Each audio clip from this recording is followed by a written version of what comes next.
بسم اللہ الرحمن الرحیم۔ السلام علیکم ورحمۃ اللہ وبرکاتہ۔ عزیز طلباء و طالبات، ہم کتاب اصول الشاشی سے فصل فی الحقیقت والمجاز کا بیان پڑھ رہے تھے۔ حقیقت اور مجاز کی مکمل تفصیل الحمدللہ ہم نے پڑھ لی تھی کہ حقیقت ہر وہ لفظ ہے کہ جو اپنے معنی موضوع لہو میں استعمال ہو، یعنی واضح لغت نے، اہل زبان نے جس لفظ کو جس معنی کے لیے بنایا ہے، اگر وہ لفظ اسی معنی میں استعمال ہو رہا ہو تو یہ لفظ اس معنی میں حقیقت ہے۔ جیسے میں نے بہت ساری مثالیں بتائی تھی آپ کو، موبائل ہے، قلم ہے، کوئی بھی لفظ جو اپنے حقیقی معنی میں استعمال ہو رہا ہے۔ اور مجاز کی مثال جیسے میں نے کہا تھا کہ اسد بول کر اس سے خاص جانور مراد لیا گیا، یعنی جنگلی شیر جو جنگل کا بادشاہ ہے، درندہ ہے۔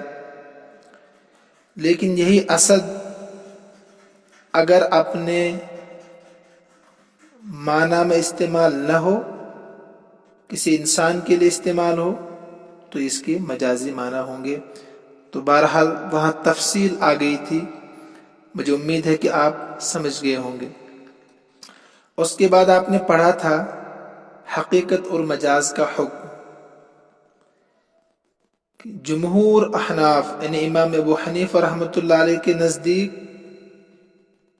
ایک لفظ سے ایک وقت میں معنی حقیقی اور معنی مجازی دونوں معنی مراد نہیں لیے جا سکتے ہیں۔ یعنی لفظ اسد کے حقیقی معنی شیر اور لفظ اسد کے مجازی معنی زید دونوں ایک ساتھ مراد نہیں لے سکتے ہیں۔ اسی طریقے سے لفظ الساع کے حقیقی معنی لکڑی کا پیمانہ اور مجازی معنی وہ چیز جو اس ساع میں ہو، تو دونوں امام ابو حنیفہ رحمۃ اللہ علیہ کے نزدیک ایک ساتھ مراد نہیں لے جا سکتے ہیں۔ تو اس اصول کو آپ ذہن میں رکھیے۔ آج کا سبق جو ہم پڑھنے جا رہے ہیں کتاب اصول الشاشی پر صفحہ نمبر 18 اور 19 پر ہے۔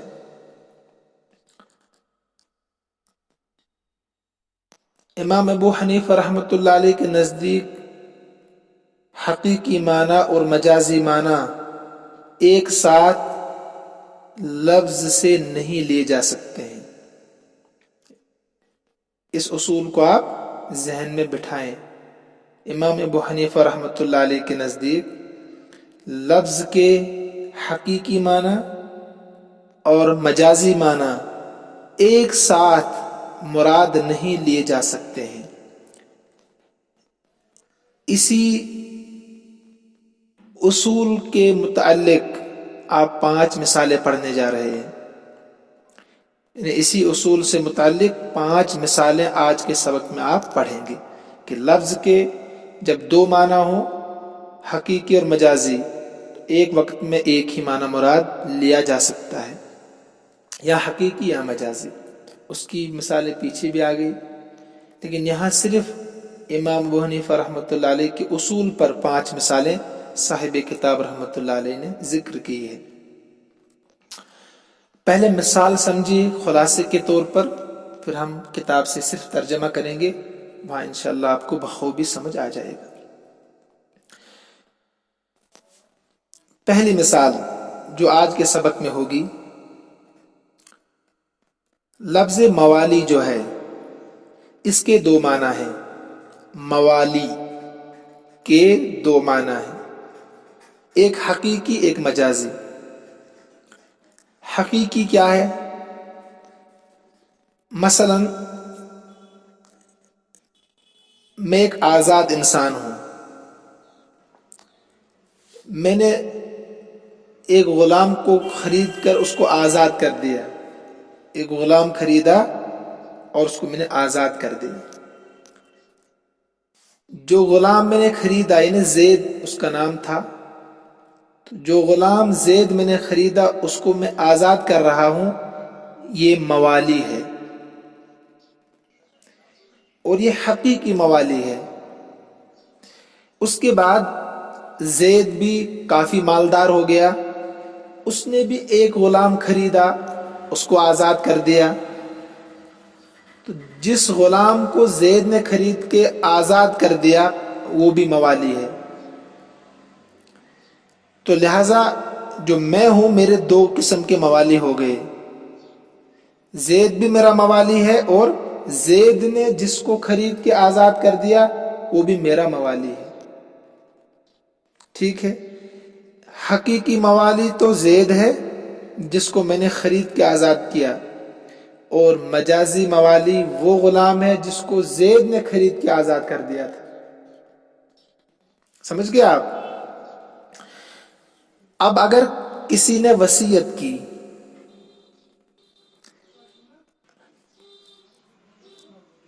کہ 10,000 روپے میرے موالی کے لیے ہے، یا میں نے وصیت کی کہ 10,000 روپے میرے موالی کے لیے ہے، اب کون سے موالی کو 10,000 روپے ملیں گے؟ میں مر گیا، ابھی 10,000 روپے کس موالی کو ملیں گے؟ میں نے بتایا آپ کو کہ میرے دو موالی، ایک تو زید جس کو میں نے خرید کے آزاد کیا تھا، ایک وہ موالی جس کو زید نے خرید کے آزاد کر دیا تھا۔ تو ابھی 10,000 روپے کس کو ملیں گے؟ حقیقی موالی کو یعنی زید کو، یا مجازی موالی کو یعنی زید نے جس کو خرید کے آزاد کیا؟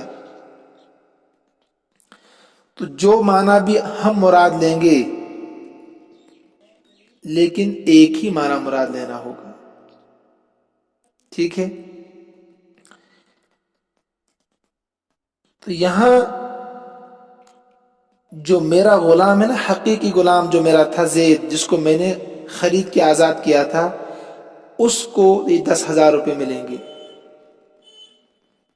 یعنی حقیقی معنی مراد لیں گے، اور اس آزاد شدہ غلاموں کے، آزاد شدہ غلام جو زید ہے اس نے جن کو آزاد کیا ہے ان کو وصیت نہیں ملے گی، یعنی حقیقی موالی کو وصیت ملے گی، مجازی معنی میں جو موالی آتے ہیں ان کو وصیت نہیں ملے گی۔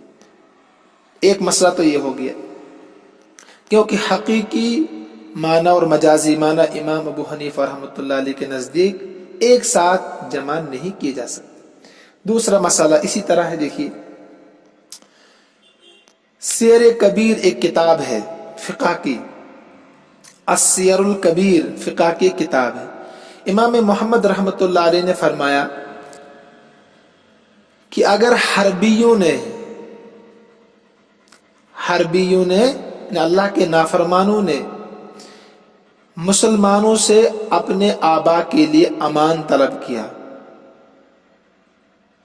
آبا مطلب جنگ میں حربیوں نے مسلمانوں سے کہا کہ آپ ہمارے آبا کو امن دے دو، یعنی ان کے ساتھ چھیڑخانی نہیں کرنا، تو اب اس آبا میں کون لوگ داخل ہوں گے؟ آبا کے بھی دو معنی، ایک حقیقی معنی، دوسرا مجازی معنی۔ حقیقی معنی ہے حقیقی باپ،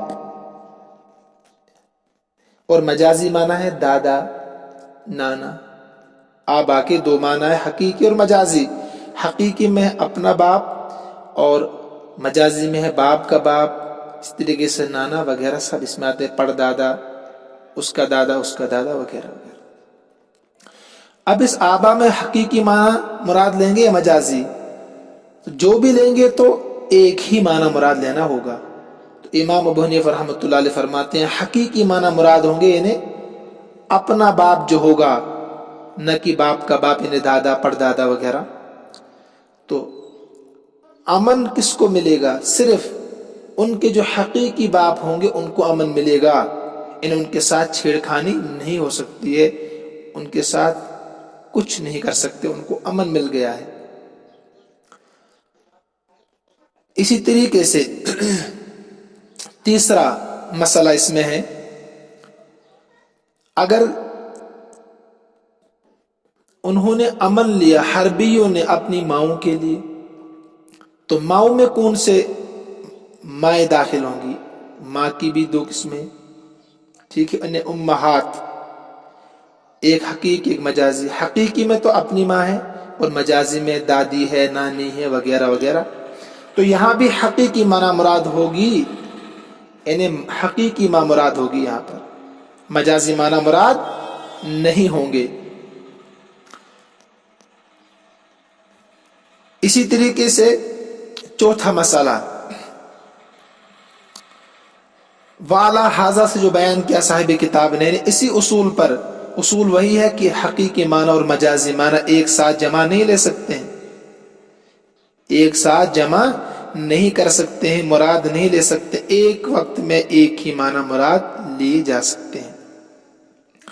مثلا کسی نے کہا کہ فلاں قبیلے کی باقرہ لڑکیوں کے لیے 10,000 روپے میری طرف سے وصیت ہے، باقرہ لڑکی۔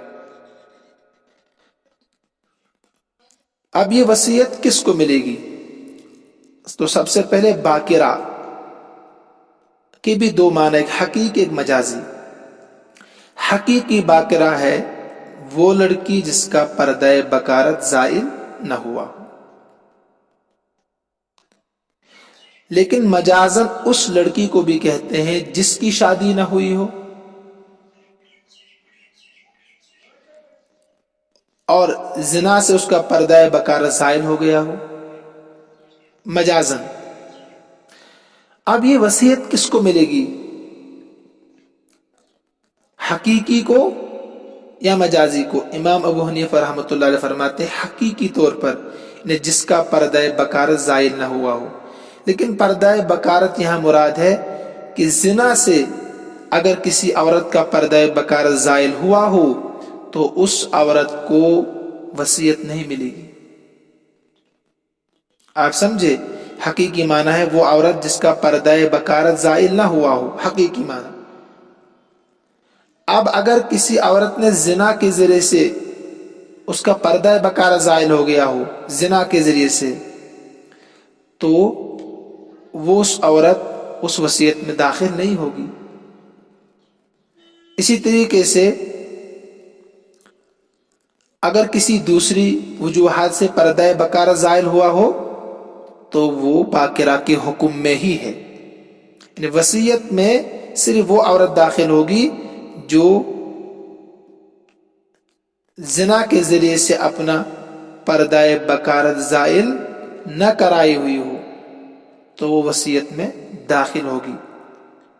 البتہ نکاح کا تعلق الگ ہے، وہ باب اب آگے پڑھیں گے، اس میں وہ عورتیں بھی شامل ہوتی ہیں نکاح کے تعلق سے۔ تو میں نے بتا دیا آپ کو باقرہ کے دو معنی ہیں، حقیقی اور مجازی۔ حقیقی معنی مراد ہوگا، لہذا زنا کے ذریعے سے پردہ بکارت کو جس عورت نے زائل کرایا ہو وہ وصیت میں داخل نہیں ہوگی، کیونکہ امام صاحب کے نزدیک حقیقی اور مجازی معنی ایک ساتھ مراد نہیں لے جا سکتے ہیں۔ اس کے بعد پانچواں مسئلہ کیا ہے؟ اگر کسی نے وصیت کی اپنے بیٹوں کے لیے، اس نے کہا کہ یہ 10,000 روپے میرے ابنا کے لیے ہے، تو ابھی ابنا حقیقی معنی بھی رکھتا ہے اور مجازی معنی بھی رکھتا ہے۔ حقیقی معنی ہے اپنے حقیقی بیٹے، صلبی اولاد، جو پچھلے سال آپ نے سراجی میں پڑھا ہے، اور مجازی معنی ہے بیٹوں کے بیٹے، ان کے بیٹے، ان کے بیٹے، اسی طریقے سے اوپر تک۔ تو یہاں کون سے معنی مراد ہوں گے؟ ایک ہی معنی ہوں گے، یعنی حقیقی بیٹے مراد ہوں گے، تو بیٹوں کے بیٹے، ان کے بیٹے، ان کے بیٹے مراد نہیں ہوں گے، تو لہٰذا یہاں اپنے صلبی اولاد مراد ہوگی، کیونکہ حقیقت اور مجاز کو ایک ساتھ جمع نہیں کیا جا سکتا ہے۔ چھٹا مسئلہ، ایک آدمی نے قسم کھائی کہ میں فلاں عورت سے نکاح نہیں کروں گا، اور وہ فلاں عورت اجنبی ہے، کوئی بھی اجنبی عورت، کہا کہ میں فلاں عورت سے نکاح نہیں کروں گا، قسم کھائی، اللہ کی قسم کھا کر میں کہتا ہوں کہ میں فلاں عورت سے نکاح نہیں کروں گا، اگر میں نے نکاح کیا تو میں اللہ کے راستے میں 10 لاکھ روپے دے دوں گا، ٹھیک ہے۔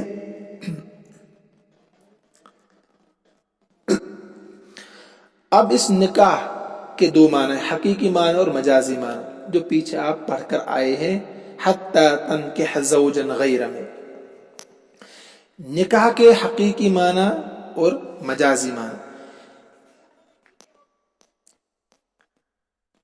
حقیقی معنی اس کا ہے وطی کرنا، اور مجازی معنی ہے نکاح کرنا، یعنی نکاح ایجاب و قبول۔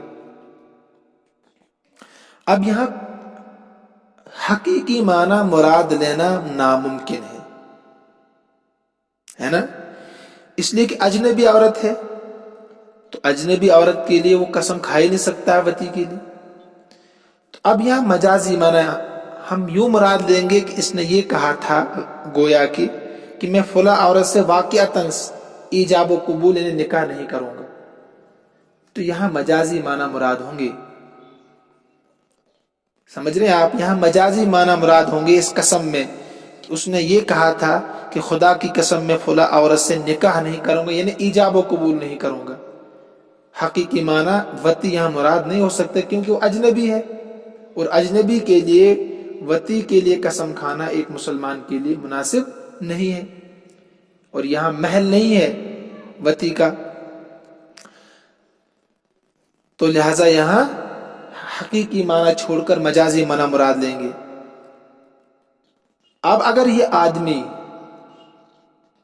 اس سے نکاح کرے گا یعنی ایجاب و قبول، تو یہ خانس ہوگا، یعنی قسم توڑنے والا ہوگا، لیکن اگر یہ آدمی اس اجنبی عورت سے اس نے اس سے غلط کام کیا، زنا کیا اس سے، تو یہ قسم توڑنے والا نہیں ہوگا، یعنی گناہ تو ہوگا اس کو زنا کا، مگر قسم توڑنے والا نہیں ہوگا، یہ خانس نہیں ہوگا۔ مثلا میں نے قسم کھائی تھی کہ خدا کی قسم میں پانی نہیں پیوں گا، اس سے مراد میری تھی مائع مطلق، اور میں نے جوس پی لیا، میں نے دودھ پی لیا، تو میں خانس تو نہیں نہ ہوں گا۔ اسی طریقے سے جب وہاں مجازی معنی مراد لے گئے مطلق ایجاب و قبول، تو اس نے یہاں زنا کر لیا، تو لہذا وہ خانس نہیں ہوگا اپنی قسم میں، اس کو کفارہ قسم کا نہیں دینا پڑے گا، لیکن وہ گنہگار تو ہوگا، اس کو کوڑے برسائے جائیں گے اگر وہ غیر شادی شدہ ہے، شادی شدہ تو رجم کیا جائے گا، مگر قسم توڑنے والا وہ نہیں ہوگا۔ تو یہ تو سبق کا خلاصہ اور نچوڑ میں نے بیان کر دیا۔ اب آپ آئیے عبارت پر۔ عبارت تھی صفحہ نمبر 18 پر، دیکھیے آپ عبارت،